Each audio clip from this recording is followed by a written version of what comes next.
ओम नमः शिवाय। आज श्रावण महात्म्य का 26वां दिन है। बस कुछ ही क्षण में ऐसा भगवान शिव को प्रिय श्रावण मास समाप्त हो जाएगा।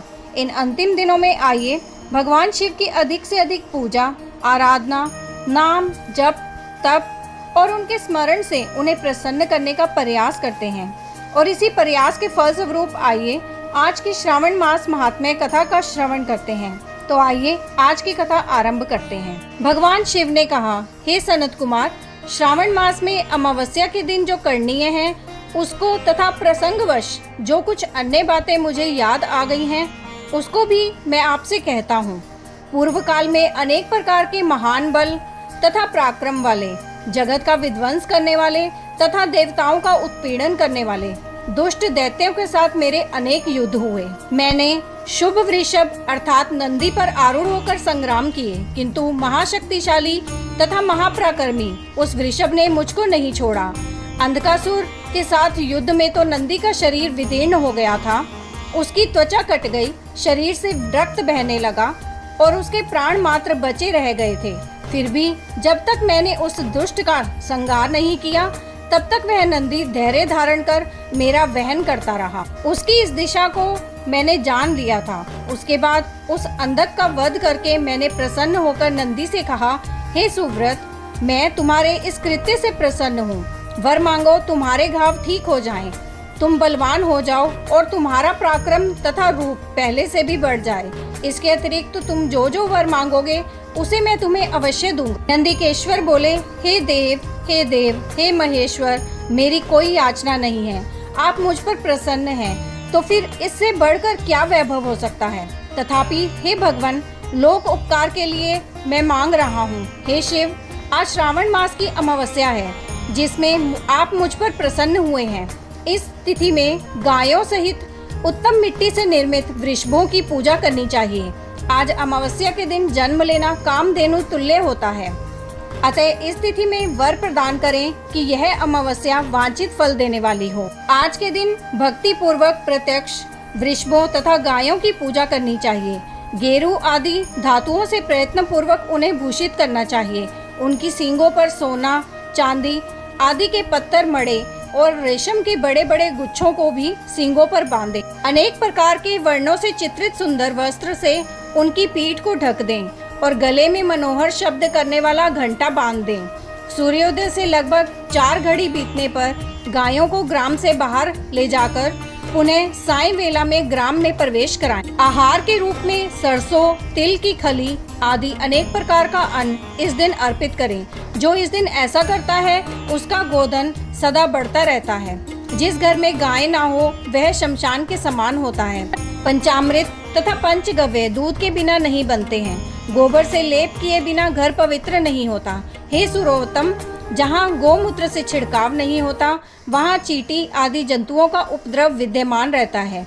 हे महादेव, दूध के बिना भोजन का रस ही क्या है। हे प्रभु, यदि आप मेरे ऊपर प्रसन्न हैं तो इन वरों को तथा अन्य वरों को भी मुझे प्रदान कीजिए। हे सनत कुमार, तब नंदी का यह वचन सुनकर मैं बहुत प्रसन्न हुआ। मैंने कहा, हे वृष श्रेष्ठ, जो तुमने मांगा है सब हो जाए। हे नंदी, इस दिन का जो अन्य नाम है उसे भी सुनो। जो वृषभ किसी के द्वारा कहीं भी किसी कार्य में प्रयुक्त नहीं किया जाता और तृण खाता हुआ तथा जल पीता हुआ जो शांति पूर्वक विचरण करता है तथा महावीर बलशाली होता है उसे पोल कहा जाता है।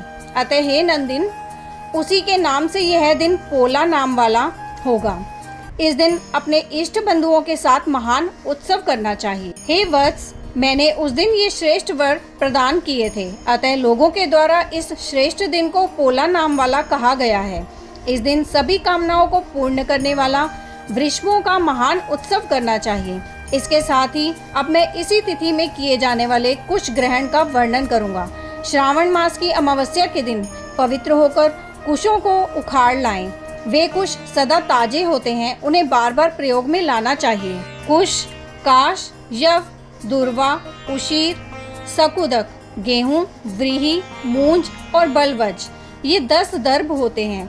ब्रह्मा जी के साथ उत्पन्न होने वाले तथा ब्रह्मा जी की इच्छा से प्रकट होने वाले। हे दर्भ, मेरे सभी पापों का नाश कीजिए। कल्याण कारक होइए। इस मंत्र का उच्चारण करने के साथ ईशान दिशा में मुख करके हुं फट मंत्र के द्वारा एक ही बार में कुश को उखाड़ लें। जिनके अग्रभाग टूटे हुए ना हो तथा शुष्क ना हो, वे हरित वर्ण के कुश श्राद्ध कर्म के योग्य कहे गए हैं और जड़ रहित कुश देव कार्यों तथा जप आदि में प्रयोग के योग्य होते हैं। 7 पत्तों वाले कुश देव कार्य तथा पितृ कार्य के लिए श्रेष्ठ होते हैं। मूल रहित तथा गर्भ युक्त अग्रभाग वाले तथा 10 अंगुल प्रमाण वाले 2 दर्भ पवित्रक के लिए उपयुक्त होते हैं। ब्राह्मण के लिए 4 कुश पत्रों का पवित्रक बताया गया है और अन्य वर्णों के लिए क्रमशः 3, 2 और 1 दर्भ का पवित्रक कहा गया है, अथवा सभी वर्णों के लिए 2 दर्भों का ग्रंथि युक्त पवित्रक होता है। यह पवित्रक धारण करने के लिए होता है, इसे मैंने आपको बता दिया है। उत्पवन हेतु सभी के लिए 2 दर्भ उपयुक्त होते हैं। 50 दर्भों से ब्रह्मा तथा 25 दर्भों से विष्टर बनाना चाहिए। आचमन के साथ हाथ से पवित्रक को नहीं निकालना चाहिए। विकिर के लिए पिंड देने वाले तथा अग्नुकरण करने के साथ तथा पाद्य देने के पश्चात पवित्रक का त्याग कर देना चाहिए। दर्भ के समान पुण्यप्रद, पवित्र और पाप नाशक कुछ भी नहीं है। अब आगे देव कर्म तथा पितृ कर्म, ये सब दर्भ के अधीन है। उस प्रकार के दर्भों को श्रावण मास की अमावस्या के दिन उखाड़ना चाहिए, इससे इनकी पवित्रता बनी रहती है। श्रावण मास की अमावस्या का वर्णन क्या किया जाए? हे सनत कुमार, श्रावण मास की अमावस्या के दिन जो कृत्य होता है उसे मैंने कह दिया। श्रावण मास में और भी जो करणीय है उसे भी मैं आपसे कहता हूँ। इस प्रकार श्री स्कंद पुराण के अंतर्गत ईश्वर सनत कुमार संवाद में श्रावण मास महात्म्य में अमावस्या के दिन वृषभ पूजन कुश ग्रहण नामक 26वां अध्याय पूर्ण हुआ। यहीं ये कथा समाप्त होती है। आगे की और कथा सुनने के लिए आपके अपने चैनल एस्ट्रो नॉलेज को सब्सक्राइब कर लीजिए ताकि आने वाली वीडियोस के नोटिफिकेशन आपको मिल सके। ओम नमः शिवाय।